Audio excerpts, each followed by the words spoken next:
Alhamdulillah Alhamdulillahilladzi arsala rasulahu bil huda wa dinil haqq liyudhhirahu 'ala dini kullih wa kafa billahi shahida. Asyhadu an la ilaha illallah wahdahu la syarika lah wa asyhadu anna Muhammadan 'abduhu wa rasuluh. Allahumma shalli wa sallim ala sayyidina Muhammad wa ala alihi wa sahbihi ajma'in, amma ba'd. Fa ya al-hadirun rahimakumullah, usikum wa nafsi bittaqwallah wa ta'ati la'allakum turhamun. Faqala Allah subhanahu wa ta'ala fil Qur'anil Karim, a'udzu billahi minasy syaithanir rajim. Bismillahirrahmanirrahim. Rabbana zalamna anfusana wa illam taghfir lana wa tarhamna lanakunanna minal khasirin. Shadaqallahul azim. Jamaah Jumat yang sama dimuliakan, dirahmati dan diberkati oleh Allah Subhanahu wa taala. Sebagai ucapan penghambaan diri kita ke hadirat Allah Subhanahu wa taala yang wajib senantiasa menghiasi bibir kita, senantiasa kita mengucapkan alhamdulillahi rabbil alamin. Wajib hukumnya sebagai umat Islam mengucapkan kalimat ini 5 kali sehari semalam sebanyak 17 kali. Kenapa harus 17 kali? Karena di dalam salat kita, secara sahnya salat kita membaca surah Al-Fatihah dalam 5 kali sehari semalam sebanyak 17 kali. Kenapa harus 17 kali? Karena 5 kali sehari semalam terjadi ibadah kepada Allah sebanyak 17 rakaat, dan setiap rakaat kita wajib membaca surah Al-Fatihah. Tidak ada salat tanpa membaca surah Al-Fatihah.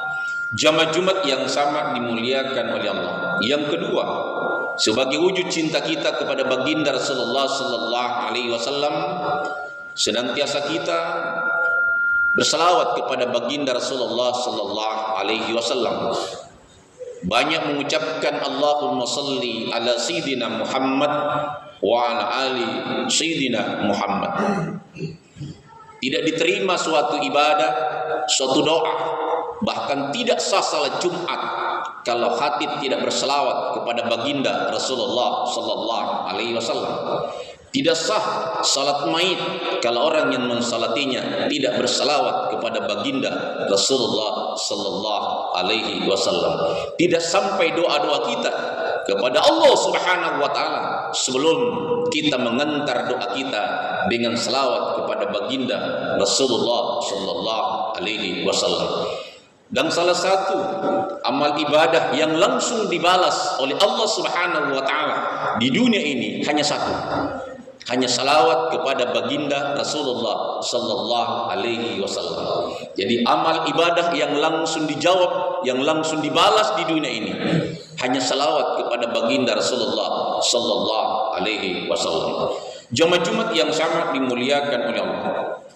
Adapun judul khutbah yang saya akan sampaikan pada kesempatan ini adalah memahami hakikat di bulan Muharram ini. Sebagai umat Islam, kita harus tahu bahwa bulan Muharram adalah bulan Islam. Tahunnya orang Islam bukan tahun Masehi, tapi tahunnya orang Islam adalah tahun Hijriah. Kenapa penetapan tahun Hijrah itu adalah tahun baru Islam?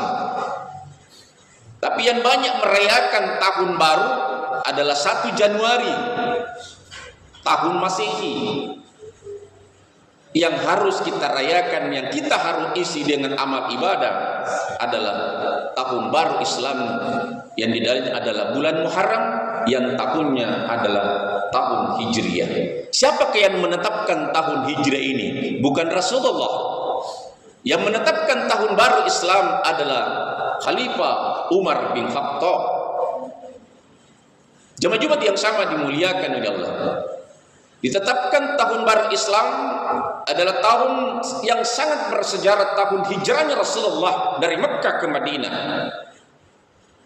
Rasulullah sallallahu alaihi wasallam berdakwah pada periode Mekah selama 13 tahun.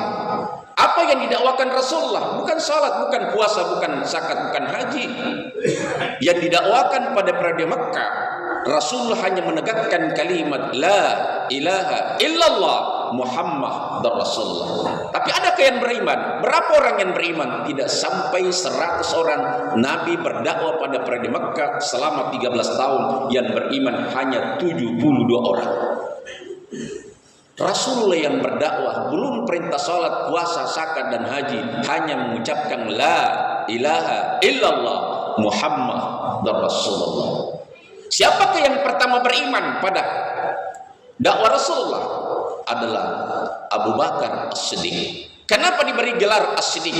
Karena dialah yang pertama membenarkan ajaran Islam. Jamaah Jumat yang sama dimuliakan oleh Allah. Dari kalangan dewasa, siapakah di kalangan dewasa yang pertama masuk Islam? Adalah Umar bin Khattab. Siapakah dari kalangan remaja yang baru masuk Islam? Utsman bin Affan. Siapakah dari kalangan anak-anak yang masuk Islam pada periode Mekah? Ali bin Abi Thalib. Siapakah dari kalangan perempuan yang pertama masuk Islam? Istri Rasulullah, Siti Khadijah. Siapakah dari kalangan budak yang masuk Islam? Bilal bin Rabah. Itulah yang disebut as-sabiquna awwalun, orang yang mula-mula memeluk agama Islam. Jamaah Jumat yang sangat dimuliakan oleh Allah. Orang yang pertama masuk Islam ini terancam. Pengikut-pengikut Islam pertama banyak yang ditebas, banyak yang dibunuh, bahkan ada yang dibakar, ada yang hilang tangannya, ada yang hilang pipinya. Dengan menegakkan kalimat la ilaha illallah Muhammad Rasul. Bahkan Rasulullah ingin dibunuh. Maka terjadilah disitulah Rasulullah sallallahu alaihi wasallam berpikir, karena semua pengikutnya terancam jiwanya, terancam dibunuh. Maka Rasulullah sallallahu alaihi wasallam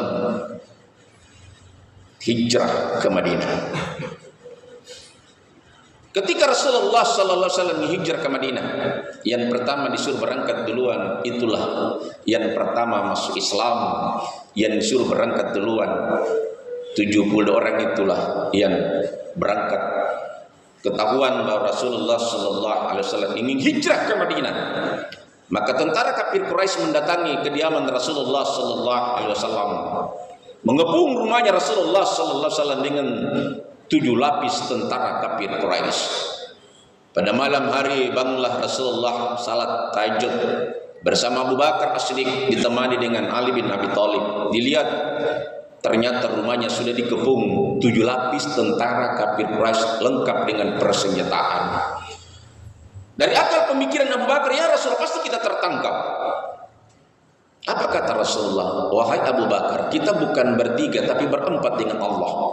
Bukan kita bersama Abu Bakar, Rasulullah bersama Abu Bakar dengan Ali.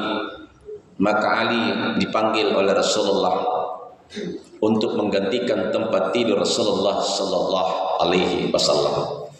Turunlah malaikat Jibril membawa suatu ayat yang terdapat di dalam surah Yasin ayat 9. Wa ja'alna min baini aydihim saddan wa min khalfihim saddan faghassaynahum fahum la yubsirun.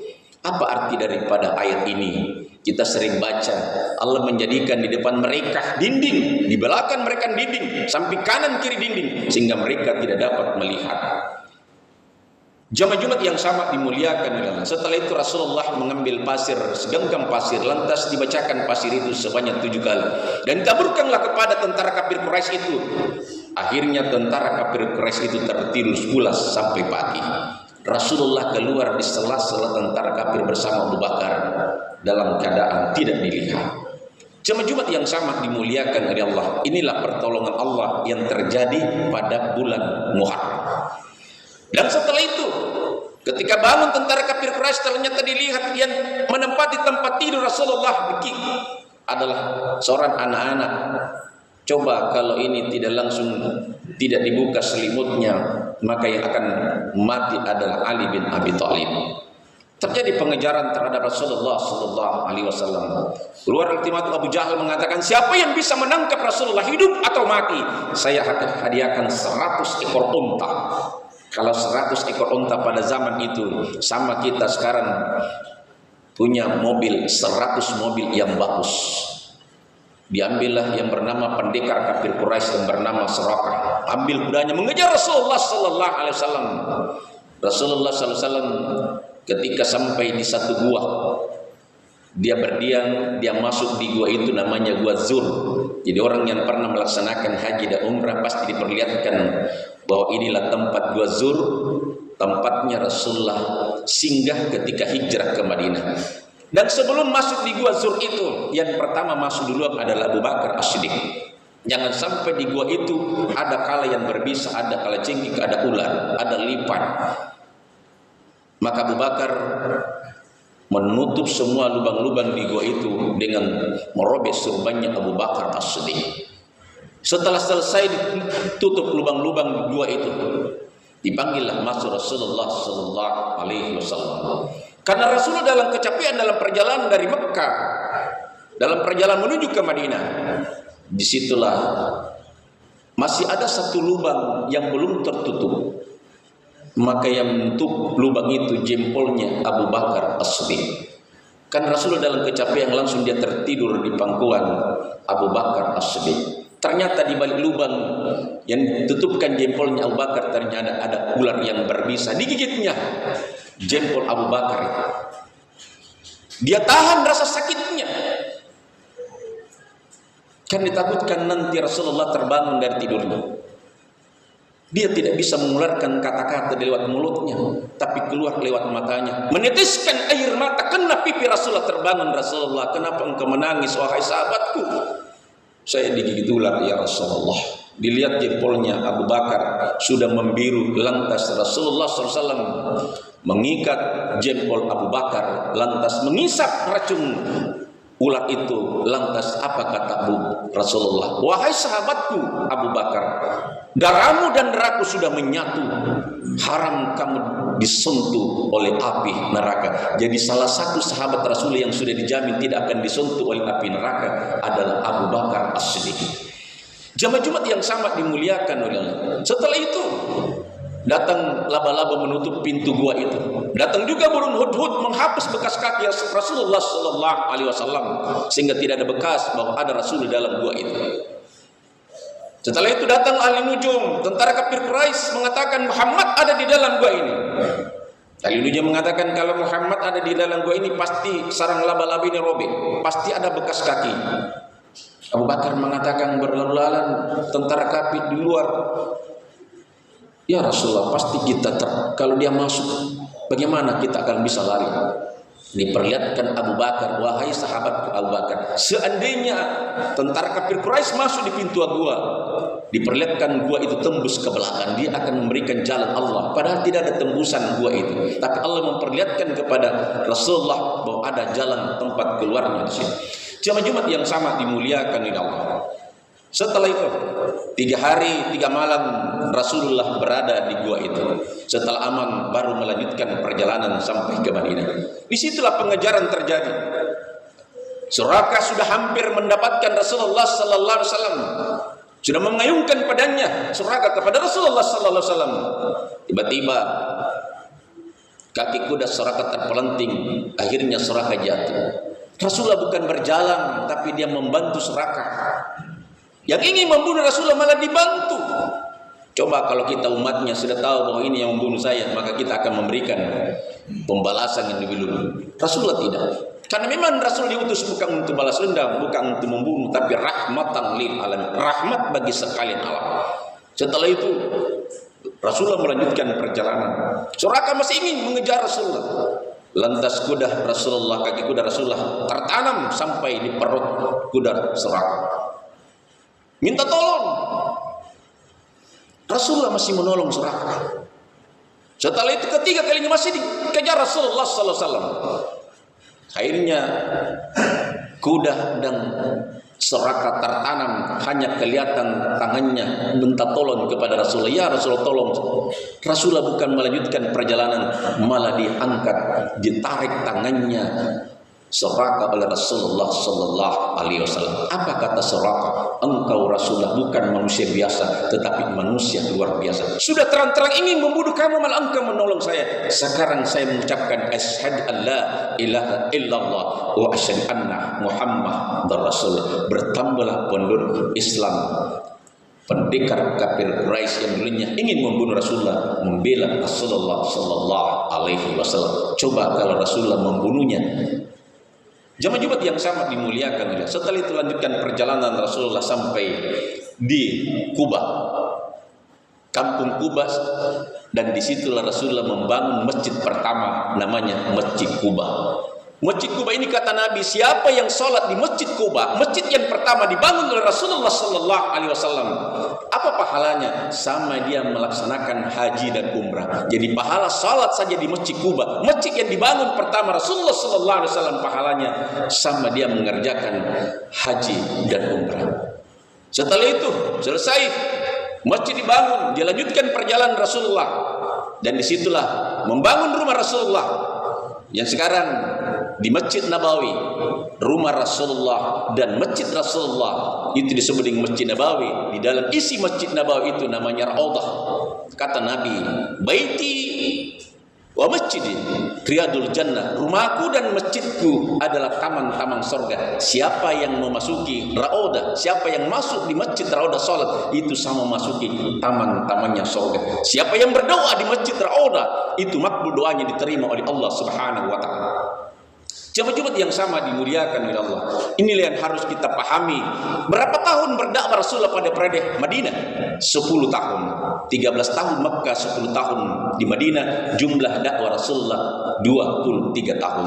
Ketika turun surah Al-Maidah ayat 3, maka disitulah akhir dakwah Rasulullah. Al-yawma akmaltu lakum dinakum wa atmamtu alaikum nikmati wa raditu lakum Islam dinan. Maka berakhirlah dakwah Rasulullah dalam usia Rasulullah 63 tahun. 40 tahun diangkat menjadi Rasul, tambah 23 tahun menjadi 63 tahun. Maka umur kita umatnya Rasulullah antara 60 sampai 70. Maka yang sudah berusia 50 adalah sudah kuning, dan menghampiri 60 itu sudah masuk merah. Kalau lewat dari 63 itu akan menjadi 70. Yang rawan adalah di angka 50, itulah yang berhati-hati. Rata-rata banyak kembali di angka 50 menuju 60. Tetapi setelah lewat dari 60 biasanya ditambahkan sampai 70, 80 sampai 90 tahun. Jadi yang rawan umur umatnya Rasulullah di angka 50. Seperti saya umur saya 53 tahun, sisa 10 tahun yang diberikan kalau ikut sama Nabi. Inilah yang harus kita jaga, dan selalu kita jaga umur kita dengan la ilaha illallah al-malikul haqqul mubin Muhammadur Rasulullah shadiqul wa'dul amin. Jangan pernah tinggalkan zikir ini, mau ketika tidur, mau bangun tidur, mau di atas mobil. Maka insya Allah ini adalah zikir yang dituliskan di samping mimbar Rasulullah, dan kanan dituliskan di makan Rasulullah, dituliskan di pintu Ka'bah di Multasam. Kenapa zikir ini dituliskan?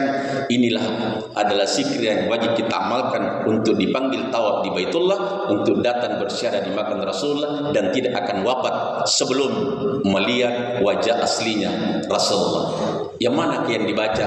Baca sebelum tidur, la ilaha illallah al-malikul haqqul mubin Muhammadur Rasulullah shadiqul wa'dul amin. Maka insya Allah tidak akan dicabut roh kita oleh malakal maut sebelum melihat wajah aslinya Rasulullah sallallahu alaihi wasallam. Barakallahu li wa lakum hadin wa nafa'ni wa yakum fihi min al-ayati wa sikril hakim wa taqabbal minni min tilawatihi innahu samii'un alim.